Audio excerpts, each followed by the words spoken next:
Joining us right now on the KDON Live line from Ventura Web Design, our good friend Kevin Richards. Hey, Kevin, how you doing?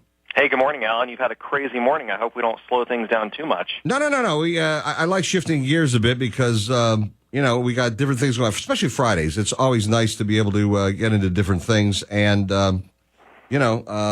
anyway, Monday we'll be dealing with more of this, and then Tuesday as well, all of these issues. But right now, I want to talk to you just a tad about some of the internet stuff. Kevin's my internet guru, by the way.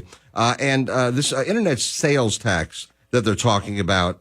What's new with that right now? Well, as you remember, it's, internet retailers can ship to all 50 states, of course, wherever they get an order from, that's where they're going to ship it to. And currently, from a older Supreme Court ruling, the internet retailer only needs to charge sales tax in states in which they have a nexus. And what that means is, if you have a physical presence in Nevada and you're shipping an order to Nevada, then you need to charge Nevada sales tax. And so what the Congress is doing is they're saying, we need to start collecting those unpaid sales and use taxes, help the states to do that. And so what they've enacted and what's passed the Senate and what's currently milling around in the House is internet retailers with more than $1 million a year in revenue are going to be responsible for collecting sales and use tax for all 50 states. So when does that go into effect? Well, it's still in the House right now. It hasn't passed. It hasn't actually gone into law yet. So that's why a lot of small businesses have banded together. There's an organization called emainstreet.org, and what they're trying to do is share the information with Congress so they can understand the burden that they will be placing on small businesses. Well, that's my next question. I mean, small local retailers, how are they going to fare by having an internet retailer's tax?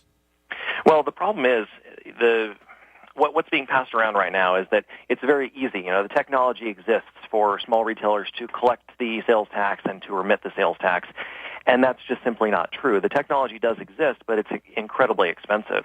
There are estimates anywhere from the smallest retailers will pay at least $20,000 a year in costs, and some of the bigger online retailers will experience startup costs anywhere, $100,000 or more just to get the compliance going. And then the next phase of the problem is that you're going to be subject to quite a few more states than you currently are, who are going to have the ability to audit you for your business.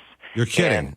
And, if you have a presence in Nevada, Florida can then say, well, we want to audit you, we want to take a look at your books, and if we think you've made a mistake, then we're going to come after you and demand money. Wow! So you're going to be beholden to all the different states. That is not. That doesn't bode well, I guess, for small retailers. And this, you expect this to go ahead and pass? Is that right? Well, when I had to miss your show a couple weeks ago, I was in Chicago, and I had the opportunity to hear Al Gore, one of the founding fathers of the Internet, speak about this particular topic. And his opinion is, yes, it's absolutely going to pass, and I don't see anything that tells me otherwise. So, I've always been an advocate for small businesses. That's what we do for 15-plus years. We try to take care of small businesses, help them be profitable and grow. And I think that this is something that's coming their way. By the way, real quickly, I want to ask you about that. I know with Ventura Web Design, you're trying to hire a visual web designer. What exactly would that person do? Well, basically, visual web designers, they help put together the look and feel of a website. They create graphics that help sell products. They convey the message out there so that you can make the website easy for customers to use and get in, find the products you want, buy it, and get back to your life. Okay, great. And so they can contact you by going to alanstock.com. On the right-hand side of my website, it says Ventura Web Design. Click onto that, and you'll be at Kevin's home and be able to talk to him about that. Is that right?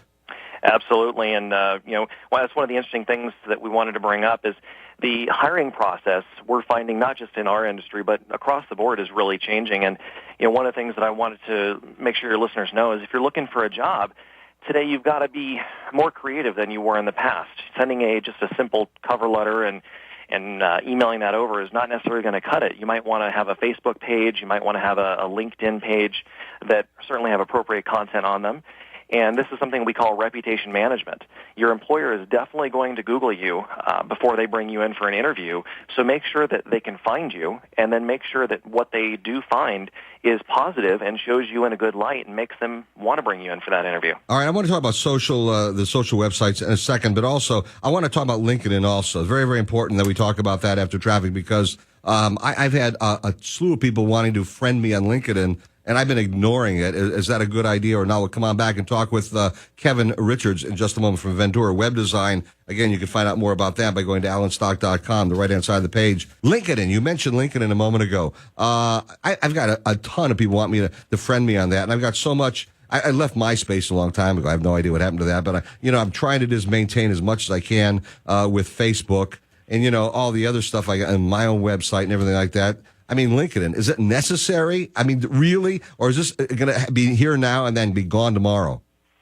Well, LinkedIn is pretty cool. It's a Facebook, but with a business twist. So you definitely want to have connections on there. It's not called friends.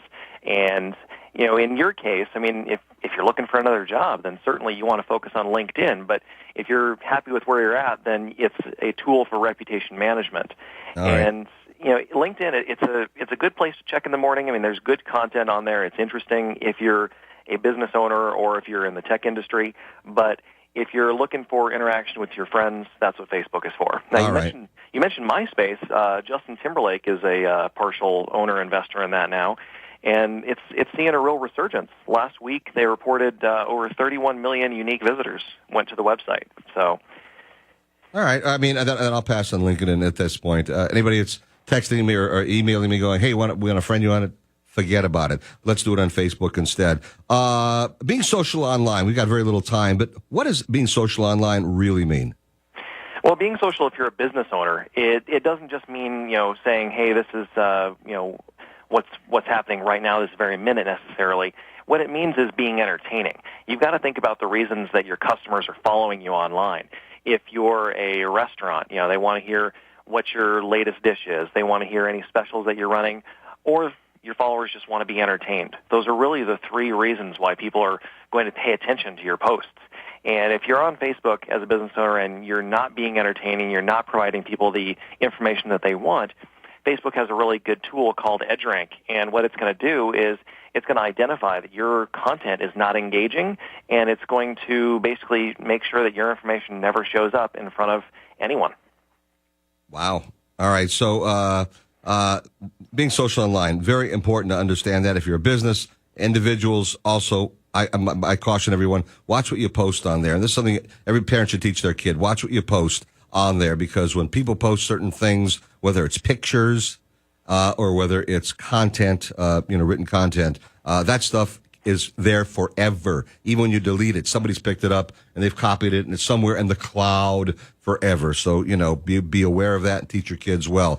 Kevin Richards, Ventura Web Design. Again, go to allenstock.com. On the right-hand side of the page is Ventura Web Design. If you are if you're a web designer and you're interested, you can go to Ventura Web Design and contact Kevin Richards through the website as well. Kevin, thanks so much for being with us. You and I will talk again next Wednesday. We're doing our Friday show on Wednesday next week because of the 4th of July weekend. Sounds good, Alan. Thank you so much, and try to stay cool in that heat out there. Absolutely. Got to stay cool. I appreciate it. Have a great, cool weekend. Kevin Richards joining us from Ventura Web Design.